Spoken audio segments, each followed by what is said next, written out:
Hi guys, today's class I would like to discuss about measurement of mass and time. So first of all, let's see what is the standard definition of mass. So according to International Bureau of Weights and Measurements in Paris, so the mass of 1 kg it is an the platinum iridium alloy, which is have dimensions of which is 3.9 centimeters diameter and 3.9 centimeter height. So this we consider as 1 kg. So this is our 1 kg standard weight. So to measure any mass, we need to depends upon standard weights. But when it comes to reality, masses are different ranges. Suppose if you take the least to highest mass range. Now here you can see mass of a human, it is roughly 100 kg. And if you can take less than 100, it's a 0.1 kg, mass of a plum, a small piece. And mass of a mosquito, it's a 10 power minus 5 kg. So like that, if you can go upside, the mass is decreases. The mass of an electron 10 power minus 30 kg. And similarly, so that is the lowest range of mass. And when it comes to high range, mass of a ship, it is a 10 power 8 kg. So like that, when you can all the way go down, so the mass of Earth, the mass of Sun and mass of galaxy, so it's order of the 10 power 41 kg. It's a huge mass. So being a physicist and being a science student, we should know how to measure these range masses for small to big range. So for our basic knowledge of mass, so whenever we think about mass, so to measure mass of a this much range up to we can use a simple balance up to mass of a ship. Yeah, we can use a simple balance we can use it. But when comes to a lower order, masses of lower order, so that is not possible with the common balance. Or when it comes to as an higher order, so this is also not possible with the common balance. So certain orders only can able to measure with the help of simple balance, so that is the just which can be able to measure. So to measure lower orders, especially the order of 10 power minus 15 or minus 17 or minus 27, we need to define a smaller unit of mass that we already knew. So let's recall that as 1 AMU. So that is nothing but atomic mass unit. So to define 1 AMU, the mass 1 AMU. So it is the according to standard definition, it is the 1/12 of the mass of the carbon C12 atom. So if you take the mass of a carbon C12, so this is the mass of a carbon C12. In that 1/12, it means I have to divide 1/12 of mass of carbon C12. If you can divide that, so here I got it, 1/12 of mass of carbon 1.992 times 10 power minus 23 grams. If you can divide that, we will reach that a value 1.66 times 10 power minus 24 grams. So this we are taken the lowest, very lowest unit of mass, very lowest unit of mass. So this we call as 1 AMU, atomic mass unit. So 1 AMU we define as mass of 1/12 of carbon, it's mass of carbon C12. mass of carbon C12 isotope. So this will be our lowest, very lower unit of mass. With the help of this, we are able to define the mass of a proton in terms of AMUs, and mass of a neutron in terms of AMUs, and mass of an electron in terms of AMUs. So to calculate the very lowest mass, so we need to define a very smallest quantity of mass. That very smallest quantity of mass is 1 AMU, 1 atomic mass unit. It is the 1/12 of mass of carbon C12. So how we have taken the standard mass, the platinum iridium, so for 1 kg. So likely here also we are taking a standard mass for 1 AMU, that is the mass of carbon C12. So this mass is, we will consider as smallest measuring mass unit.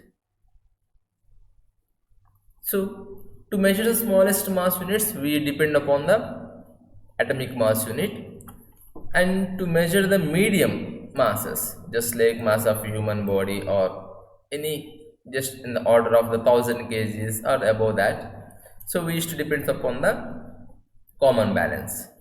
What about the higher order masses, mass of the earth and mass of the sun and mass of the galaxy? How we can able to find its mass? So galaxy mass 10 power minus 41 kg, sun mass order of the 2 times 10 power 30 kg. So how it is? How did we know about these masses?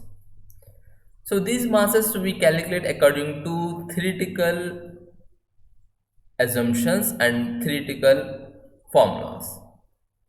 So on the coming courses we will study about the chapter gravitation. From the chapter gravitation, so we will able to learn how to calculate the masses. So with the help of that, we are able to calculate the mass of the universe, the mass of the galaxy, and higher order range of the masses.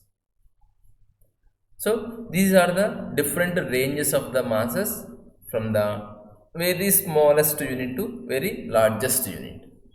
So here I define only very important definition of the mass in terms of atomic mass units. So that is nothing but 1 AMU, mass of 1/12 mass of carbon C12 isotope. So that we have taken as standard mass 1 AMU. So that's all about measuring mass. Now under the same way, if you can think about how we measure time. So according to standard definition of time, if we can take, this is the standard definition of time.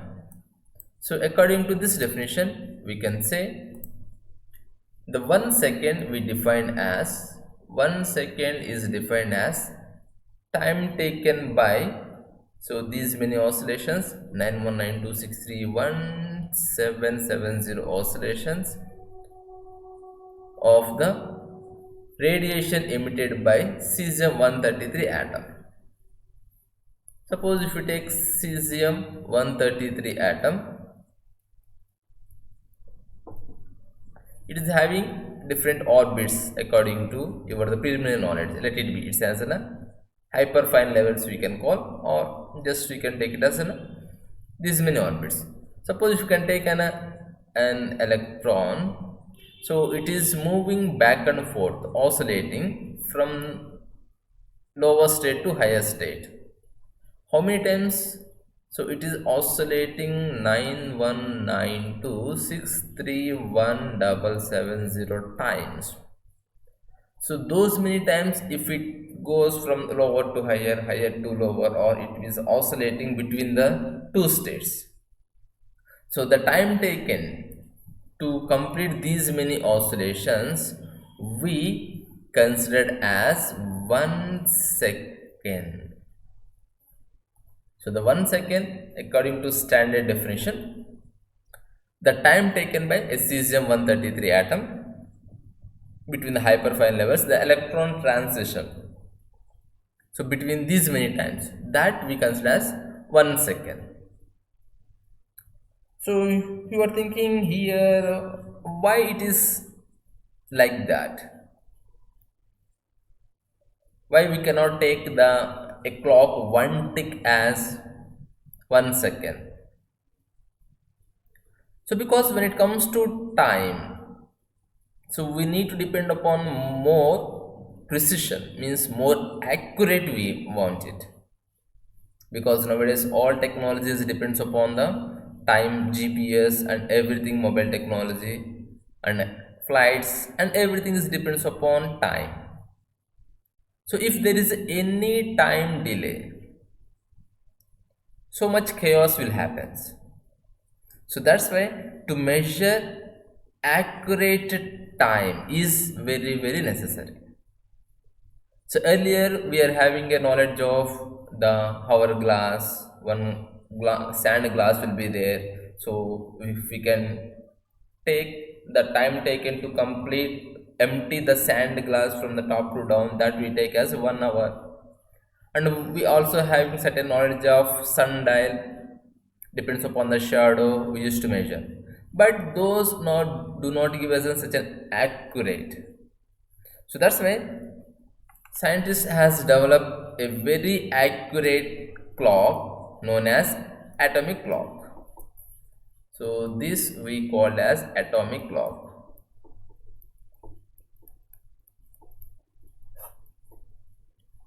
So this atomic clock, that is cesium atom, what is that? It is the first atomic clock which is made. So the oscillations here we have taken, that we consider as in 1 second. So without this accuracy, so different times are set up between the different time zones. So whenever we do not measure time accuracy, there will be changes in the so many cases. So that's why to remove all this confusion, we need to depend upon the time very accurately. So we will define that in terms of, or we will measure in terms of atomic clock. Now here you can see I am having certain time intervals between the different ranges. So let us know the first 1 second, the time between human heartbeats. So it takes as only 1 second, and if we can go up from here, now if you can see the time interval is decreasing.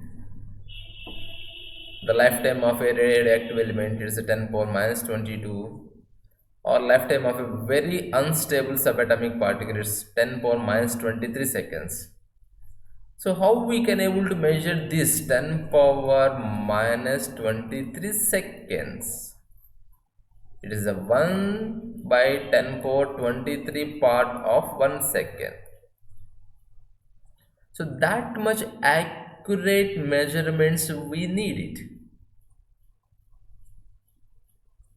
Yeah, that's only possible with the atomic clocks. And when it comes to higher range, so you can see the age of universe.